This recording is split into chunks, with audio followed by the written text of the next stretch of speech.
तो प्यारे बच्चों, अब दूसरा सवाल देखेंगे। इसमें क्या बोला जा रहा है, कंप्यूट द फॉलोइंग।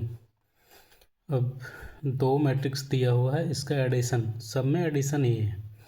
सिर्फ यहाँ पे कहीं अलजेब्रिक फंक्शन है, कहीं ट्रिगोनमेट्रिक फंक्शन है। ठीक है, इन सबों का एडिशन करना है। ठीक है, तो पहला सवाल हम देखते हैं क्या है। A B minus B A plus A B B A. ठीक है, तो अब इन दोनों का एडिशन करना है। तो ए प्लस ए हो जाएगा, इसका कॉरस्पॉन्डिंग एलिमेंट। फिर बी प्लस बी हो जाएगा, फिर माइनस बी और प्लस बी हो जाएगा, फिर ए प्लस ए हो जाएगा। ठीक है, तो ए प्लस ए क्या हो जाएगा, 2a। मतलब एक ए और दूसरा ए, तो 2a है। यहाँ भी 2b है, तो ये माइनस बी और प्लस बी, तो माइनस प्लस दोनों में है तो कट जाएगा, क्या हो जाएगा, 0 हो जाएगा। ए प्लस ए क्या हो जाएगा, 2a हो जाएगा। तो ये मेरा रिक्वायर्ड एडिशन मिला। अब इसी का दूसरा सवाल देखते हैं। तो इसमें क्या है, A square plus B square, A square plus C square, फिर है B square plus C square, फिर ए स्क्वायर प्लस बी स्क्वायर, फिर प्लस क्या है, 2ab 2bc, फिर माइनस 2ac माइनस 2ab। ठीक है, तो अब क्या करेंगे, इसका कोरस्पॉन्डिंग इसके कोरस्पॉन्डिंग के में ऐड हो है। इसका कोरस्पॉन्डिंग क्या है, 2ab। तो A square plus B square plus 2ab। ठीक है, अब इसका कोरस्पॉन्डिंग क्या है, 2bc। तो B square plus C square plus 2bc।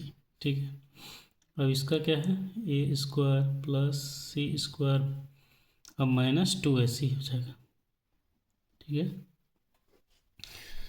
क्योंकि एडिशन करना है तो यहाँ माइनस पहले से है, तो माइनस इंटू प्लस, तो माइनस हो जाएगा। ठीक है, इसके बाद ए स्क्वायर प्लस बी स्क्वायर, और यहाँ पे माइनस है तो माइनस आ जाएगा, 2ab। ठीक है, चलिए अब आगे देखते हैं। तो ये किसी चीज़ का फॉर्मूला है, आपको पता है कि A square plus B square plus 2ab क्या होता है, ए प्लस बी का होल स्क्वायर होता है। ठीक है, फिर B plus C square plus 2bc क्या होता है, बी प्लस सी का होल स्क्वायर हो जाएगा। फिर ए square plus C square minus 2ac क्या हो जाएगा, ए माइनस सी का होल स्क्वायर हो जाएगा। फिर क्या है, A square plus B square minus 2ab, तो यहाँ पे क्या हो जाएगा, ए माइनस बी का होल स्क्वायर। इसी का ये फॉर्मूला है, इसका ये फॉर्मूला है, इसका ये फॉर्मूला है, इसका ये फॉर्मूला है। तो अलजेब्रिक फंक्शन है, आप सब ने पढ़ा है, तो इसमें कोई दिक्कत वाली बात नहीं है, सिर्फ एडिशन है। ठीक है, इसको शॉर्ट सिंपल फॉर्म में लाना है। ठीक है, अब तीसरा नंबर का सवाल है। -1 8 2 4 5 8 -6 16 5 प्लस 12 7 6 8 0 5 3 2 4। ठीक है, इन दोनों का एडिशन, ये 3 बाय 3 का मैट्रिक्स है और ये भी 3/3 का मैट्रिक्स है। ठीक है, तो अब यहाँ से -1 का कोरस्पॉन्डिंग क्या है 12, तो जोड़ देंगे। फिर 4 का कोरस्पॉन्डिंग क्या है 7, फिर -6 और +6 हो जाएगा। फिर इसका क्या है 8 + 8, फिर 5 + 0, फिर 16 + 5, फिर 2 + 3। सिंपल सवाल है, तो सिर्फ एडिशन है, जोड़ना है। 8 + 2, 5 + 4। ठीक है, तो क्या हो जाएगा -1 + 12 तो 11 हो जाएगा। 4 + 7 11 हो जाएगा। -6 + 6 तो कुछ भी नहीं बचेगा, 0 हो जाएगा। 8 + 8 16, 5 + 0 5, 16 + 5 21, 2 + 3 5, 8 + 2 10, 5 + 4 9। तो ये सिंपल सवाल था, इसमें तो कुछ था ही नहीं। ठीक है, अब अगला सवाल देखते हैं। फोर्थ, इसमें क्या है, ये ट्रिगोनोमेट्रिक फंक्शन है।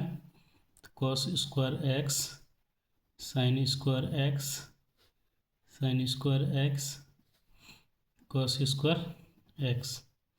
ठीक है, फिर है plus sine square x cos square x cos square x sine square x. तो इसको जोड़ना है, इसका कोरस्पॉन्डिंग ये हो गया cos square x plus sine square x. ठीक है, इसका corresponding sine square x plus cos square x. फिर है साइन स्क्वायर एक्स का कोरस्पॉन्डिंग क्या है cos स्क्वायर एक्स। फिर cos square x plus sine square x. ठीक है, तो ये किसके बराबर हो गया। अब सबों को पता है कि cos square plus sine square x cos square x plus sine square x. ठीक है, तो यहाँ पे cos साइन ये सब का एंगल क्या है x के रूप में दिया हुआ है। ठीक है, तो cos square theta plus sine square theta क्या होता है 1 होता है। तो यहाँ पे एंगल x है, तो इसका भी क्या मान होगा 1 हो जाएगा। इसका भी क्या मान होगा 1 हो जाएगा। इसका भी क्या मान होगा 1 हो जाएगा। इसका भी क्या मान 1। ठीक है, तो ये सवाल बहुत इजी था। अब चलते हैं अगले सवाल की ओर।